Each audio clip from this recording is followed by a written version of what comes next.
Saudara Emmanuel Ebenezer yang pada sore hari ini tadi telah ditetapkan sebagai tersangka oleh Komisi Pemberantasan Korupsi. Baru saja untuk menindaklanjuti hal tersebut, Bapak Presiden telah menandatangani keputusan Presiden tentang pemberhentian Saudara Emmanuel Ebenezer dari jabatannya sebagai Wakil Menteri Tenaga Kerja.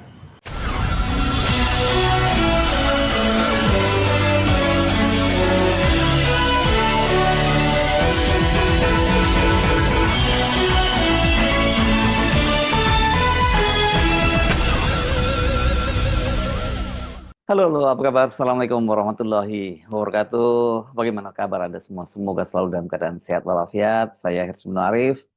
Senang sekali bisa kembali menjumpai Anda semua. Ini kalau Anda perhatikan ya di media sosial, di media maupun dalam perbincangan di warung-warung kopi ini nggak ada simpati, empati, apalagi itu ampunan berupa amnesti pada mantan Wakil Menteri Tenaga Kerja Emmanuel Ebenezer.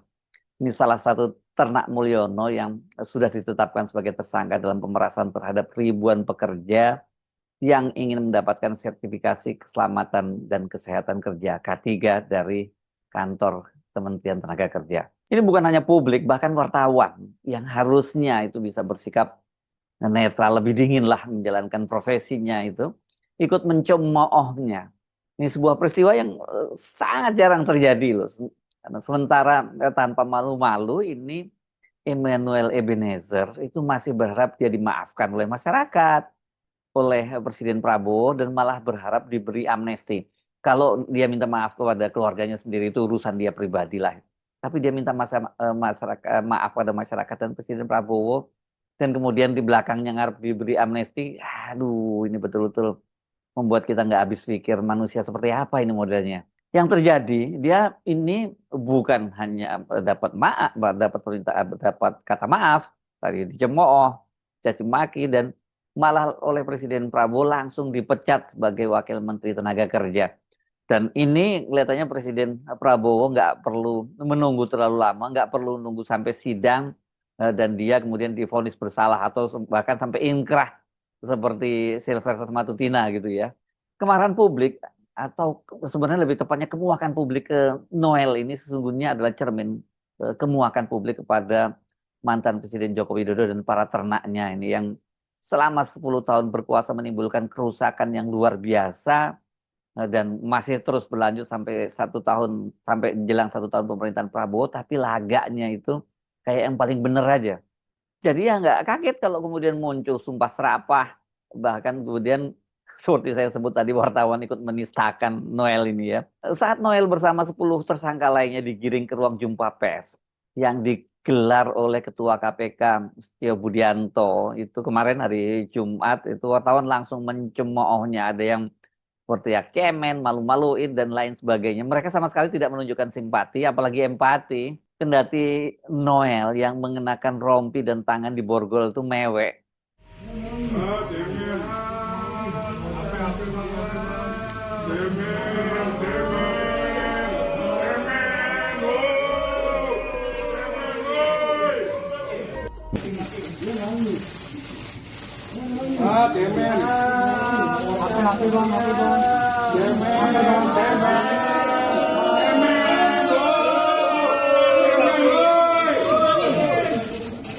Kali pertama saya meminta maaf kepada Presiden Pak Prabowo. Kedua, saya minta maaf kepada anak dan istri saya. Ketiga, saya minta maaf terhadap rakyat Indonesia. Dan saya juga ingin mengklarifikasi bahwa saya tidak di OTT. Pertama itu. Kedua, kasus saya bukan kasus pemerasan, agar narasi di luar tidak menjadi narasi yang kotor yang memberatkan saya. Sikap para wartawan tadi adalah cermin kemarahan dan kemuakan publik. Apalagi sebagai diehard Jokowi, diehardnya Gibran juga sekarang ini kan dia narasi yang selama ini disampaikan oleh Noel, seolah dia ini adalah aktivis dan tokoh yang bersih dan sangat anti korupsi. Saya sering menyinggung dia kalau disebut sebagai aktivis 98, iya ya, tapi perannya nggak signifikan lah ya. Gayanya seperti itu, tapi junjungannya adalah tokoh yang oleh OCCRP, sebuah lembaga independen internasional ini dinobatkan sebagai salah satu pemimpin terkorup di dunia. Kok masih dia bisa ngomong soal korupsi itu? Dan ternyata kemudian dia gak mencontoh perilaku dari junjungannya itu. Publik sekarang dengan mudah kok menggooglingnya di media sosial, di media online, bertebaran berbagai pernyataan Noel. Itu yang ironisnya, itu dia menyerukan agar para koruptor itu dihukum mati. Dan dia mengaku juga sebagai pejabat gaji dia itu kecil, dan kalau mau kaya ya kata dia harus nyopet gitu ya. Makanya sangat ironis ketika dia kemudian berharap ini dapat amnesti dari Presiden Prabowo Subianto. Ini ajaib bener ini. Dari sebelumnya sok gagah dengan mengusung narasi koruptor harus dihukum mati, tiba-tiba setelah memeras buruh, pekerja, berharap dapat amnesti. Dan benar saja, alih-alih diberi amnesti, Presiden Prabowo, seperti dikatakan oleh Menteri Sekretaris Negara Prasetyo Hadi, itu kemarin sore, tidak lama setelah jumpa pers dari KPK itu langsung menerbitkan keputusan memecat Emmanuel Ebenezer sebagai Wakil Menteri Tenaga Kerja. Warahmatullahi wabarakatuh. Saya Prasetyo Hadi, Menteri Sekretaris Negara. Dalam hal ini ingin menyampaikan berkenaan dengan perkembangan terhadap kasus yang menimpa Saudara Emmanuel Ebenezer yang pada sore hari ini tadi telah ditetapkan sebagai tersangka oleh Komisi Pemberantasan Korupsi. Baru saja untuk menindaklanjuti hal tersebut, Bapak Presiden telah menandatangani keputusan Presiden tentang pemberhentian Saudara Emmanuel Ebenezer dari jabatannya sebagai Wakil Menteri Tenaga Kerja.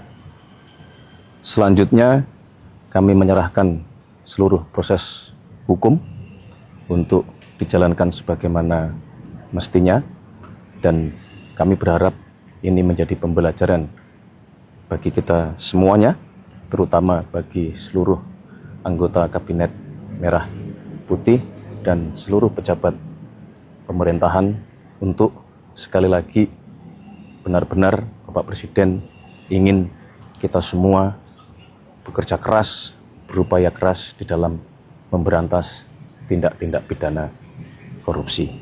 Demikian yang dapat kami sampaikan. Wassalamualaikum warahmatullahi wabarakatuh. Selamat malam, terima kasih. Nah, kalau begini sikap Pak Prabowo jelas sesuai dengan harapan dan tuntutan publik ya. Nggak perlu harus menunggu inkrah dari pengadilan. Nah, sekarang ini saya pikir satu-satunya harapan dari Noel ya meminta perlindungan dari Joko Widodo dong ya. Kan Joko Widodo masih terus cawe-cawe gitu ya. Dan kalau kita lihat pada kasus Sylvester Matutina yang sampai sekarang itu masih selamat dan tidak segera dieksekusi oleh kejaksaan, dan juga dia ini kemudian malah mengajukan peninjauan kembali ke Mahkamah Agung, kan Jokowi masih sakti ini. Masa Noel yang juga selalu pasang badan untuk Jokowi dan Gibran itu dibiarkan oleh Joko Widodo. Jadi kasus Noel ini memang tanda-tanda keruntuhan dari Joko Widodo dan para ternaknya ini. Dan bisa kita duga ini bahwa apa yang terjadi pada Noel ini adalah puncak gunung es dari rezim Jokowi dan para pendukungnya. Ya kalau pimpinannya seperti itu, ya pasti anak buahnya juga nggak jauh-jauh seperti itu juga lah. Ternaknya juga nggak seperti itu. Nggak mungkin ada orang baik-baik kemudian dia juga mendukung bahkan memuja orang-orang yang perilakunya tidak baik juga. Jadi ini sekaligus juga jadi semacam ujian dan bagi Presiden Prabowo Subianto, apakah hanya berhenti pada Noel saja atau akan melakukan langkah bersih-bersih selanjutnya ya. Dan sebenarnya nggak perlu nunggu KPK bekerja, nggak perlu nunggu KPK ditangkap. Sebenarnya ini para ternak Mulyono itu tuntutan publik itu harus segera dibersihkan dari pemerintahan. Saya Hersum Arif, sampai jumpa lagi. Wassalamualaikum warahmatullahi wabarakatuh.